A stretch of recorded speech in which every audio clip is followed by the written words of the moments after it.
Hello everyone, this is Shekh Farabi Mannan. আমি আপনাদের personal IELTS instructor. আমাদের আজকের এই সেশনটা হচ্ছে ওরিয়েন্টেশন টু আইএলটিএস। ভিডিওর এই অংশে আমি আলোচনা করব আইএলটিএস এক্সামিনেশনের লেটেস্ট কিছু চেঞ্জের ব্যাপারে, কারণ প্রতি বছরই এই এক্সামিনেশনটা ছোটোখাটো কিছু পরিবর্তন আসলে ঘটে। তো আমরা এখন দেখতে যাচ্ছি 2021-এর পরে আইএলটিএস এক্সামিনেশনে কী কী পরিবর্তন আসলে ঘটেছে। So let's get started.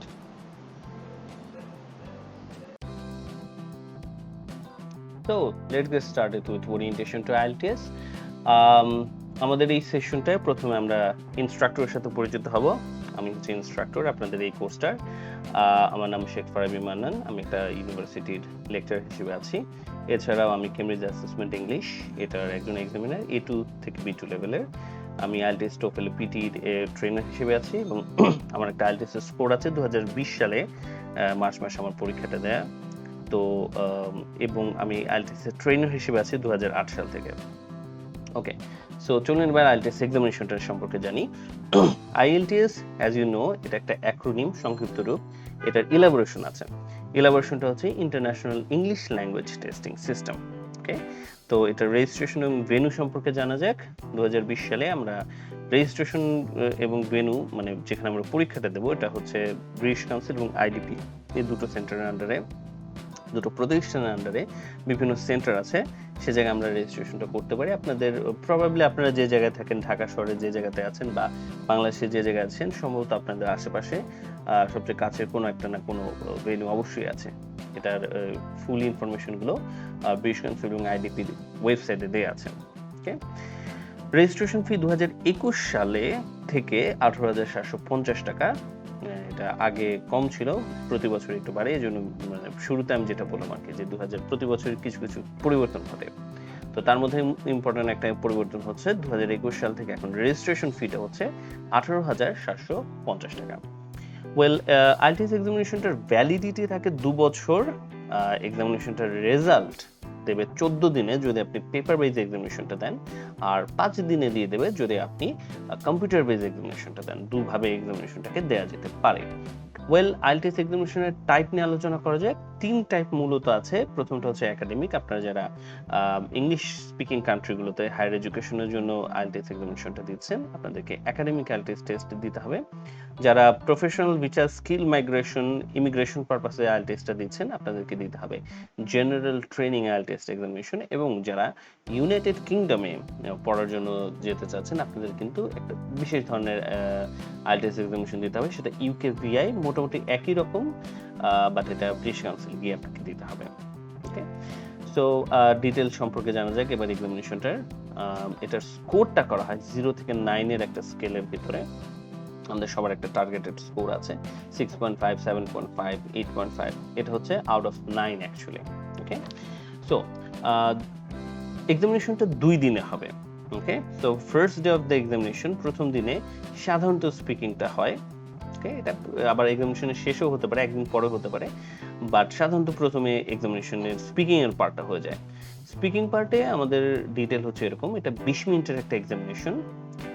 এই এক্সামিনেশনের 3 পার্টে আপনাকে প্রশ্ন জিজ্ঞেস করা হবে, পার্ট 1, 2 এবং 3। তো 3 পার্টে মোটামুটি 15 থেকে 20 মিনিটের মধ্যে বিভিন্ন ধরনের প্রশ্ন জিজ্ঞেস করা হবে। কি ধরনের প্রশ্ন কোন পার্টে আসবে, কেমন ভাবে এগুলোর আসলে অ্যান্সার দিলে ভালো স্কোর আসবে, এই ডিটেল ইনফরমেশনগুলো আমাদের কোর্সের বাকি অংশে আসলে আছে। ওয়েল, এটা একজন এক্সামিনার ভার্সেস একজন এক্সামিনির মধ্যে ঘটবে। So simple is that. IELTS এর স্পিকিং পার্টটা একাডেমিক জেনারেল ট্রেনিং UKVI সবার জন্য আসলে সেম। ওকে, তো এই পর্যন্ত হচ্ছে স্পিকিং এর পার্টটা। এবার দ্বিতীয় দিন, সেকেন্ড ডেতে বা অল্টারনেটিভ একটা ডেতে, আমাদের বাকি 3টা এক্সামিনেশন একসাথে অনুষ্ঠিত হবে এবং এক্সামিনেশনটা শুরু হবে সবসময় হচ্ছে লিসনিং টেস্ট দিয়ে। লিসনিং টেস্টের আইডিয়াটা খুব সিম্পল। এখানে আমাদেরকে একটা হেডফোনে কিছু কনভারসেশন আমাদেরকে শুনতে হবে, অডিও কনভারসেশন আমরা শুনবো। অডিও কনভারসেশন শুনে তার উপর বেস করে আমাদের হাতে থেকে কিছু প্রশ্নের জবাব আমাদের দিতে হবে। পেপার বেজে দিলে আমাদের এই কোশ্চেনগুলো হাতে কাগজে একটা প্রশ্নপত্রের মধ্যে দেওয়া হবে। কম্পিউটার বেজে দিলে এই প্রশ্নগুলো আমাদের স্ক্রিনে অ্যাপিয়ার করবে। সো এই টেস্টটা হচ্ছে মোটামুটি 30 মিনিটের একটা টেস্ট, আর প্লাস টেস্টের শেষে অ্যান্সার ট্রান্সফার করার জন্য 10 মিনিট সময় দেওয়া হবে পেপার বেজ এক্সামিনেশনে। কোশ্চেন হচ্ছে 40টা আমাদেরকে সলভ করতে হবে। 4 পার্টে আমাদের এই প্রশ্নগুলো আসলে আসবে। তো মূল আইডিয়াটা আমি যেটা বললাম যে বিভিন্ন ধরনের কনভারসেশন আমাদেরকে এখানে শুনতে হবে এবং অ্যান্সারটা আমাদেরকে লিখতে হবে একটা পেপারে। যদি পেপার বেস এক্সামিনেশন দিই, কম্পিউটার বেসের ক্ষেত্রে অ্যান্সারটা ট্রান্সফার করতে হবে কম্পিউটারে। এটা একাডেমিক জেনারেল ট্রেনিং সবার জন্য সেম। লিসনিং টেস্টের পরে আমাদের আসছে রিডিং টেস্ট। রিডিং টেস্টের আইডিয়াটা হচ্ছে এটা 60 মিনিটসের একটা এক্সামিনেশন, 1 ঘন্টার একটা টেস্ট। এই 1 ঘন্টার ভেতরে আমাদেরকে কিছু প্যাসেজ সলভ করতে হবে। তো 3টা বড় প্যাসেজ হবে যদি আমরা একাডেমিক IELTS এক্সামিনেশন দিই, আর জেনারেল ট্রেনিং এর ক্ষেত্রে আমাদের 4টা ছোট প্যাসেজ এবং একটা বড় প্যাসেজ সলভ করতে হবে। ওকে, তো 5টা প্যাসেজ অ্যাকচুয়ালি। আর আরেকটা ইনফরমেশন হচ্ছে এখানে আমাদের কোশ্চেন 40টা হবে, যে কটা প্যাসেজে থাকুক একাডেমিক জেনারেল ট্রেনিং ইউকেবে সব ক্ষেত্রে হচ্ছে কোশ্চেনের সংখ্যা 40। আর এটা অ্যাকচুয়ালি একাডেমিক এবং জেনারেল ট্রেনিং এর জন্য সেম না, এবং স্কোরিংটাও অ্যাকচুয়ালি আলাদা। যেমন ছোট একটা উদাহরণ দিই, একাডেমিকরা যদি 40 আউট অফ 30 কারেক্ট করে, 30টা অ্যান্সার যদি কারেক্ট করে 40টার মধ্যে, তাদের 7 চলে স্কোর দেওয়া হবে। কিন্তু জেনারেল ট্রেনিংরা যদি 40টার মধ্যে 30টা অ্যান্সার কারেক্ট করে, তাদেরকে কিন্তু 6 দেওয়া হবে। তো স্কোরের একটা ডিফারেন্স আছে। এই জিনিসগুলো নিয়েও স্কোরিং এর যে আমাদের ভিডিওটা আছে পরবর্তী, ওখানে ডিটেল আলোচনা করা হবে। ওয়েল, রিডিং টেস্টের পরে লাস্ট আমাদের এক্সামিনেশন হচ্ছে রাইটিং টেস্টটা ডিটেল আলোচনা করা যাক। রাইটিং টেস্টটা হচ্ছে 1 ঘন্টার একটা এক্সামিনেশন। এখানে 2টা টাস্ক আমাদের জবাব দিতে হবে, 2টা টাস্ক আমাদের সলভ করতে হবে। টাস্ক 1 হচ্ছে ইলাস্ট্রেশন। যদি আপনি একাডেমিক এক্সামিনেশন দেন, এখানে একটা ছবি আসবে, ছবিটার উপর বেস করে আপনাকে এক্সপ্লেইন করতে হবে নির্দিষ্ট কিছু ক্রাইটেরিয়া ফুলফিল করে আর কি। আর যদি আপনি জেনারেল ট্রেনিং দেন, তাহলে টাস্ক 1 আপনাকে একটা লেটার লিখতে হবে, পত্র। তো টাস্ক 2তে একাডেমিক জেনারেল ট্রেনিং সবার জন্যই একটা এসে লিখতে হবে। ওকে, টাস্ক 1 আপনাকে মিনিমাম 150 ওয়ার্ড লিখতে হবে 20 মিনিটের মধ্যে, আর টাস্ক 2তে আপনাদের মিনিমাম 250 ওয়ার্ড লিখতে হবে 40 মিনিটের মধ্যে।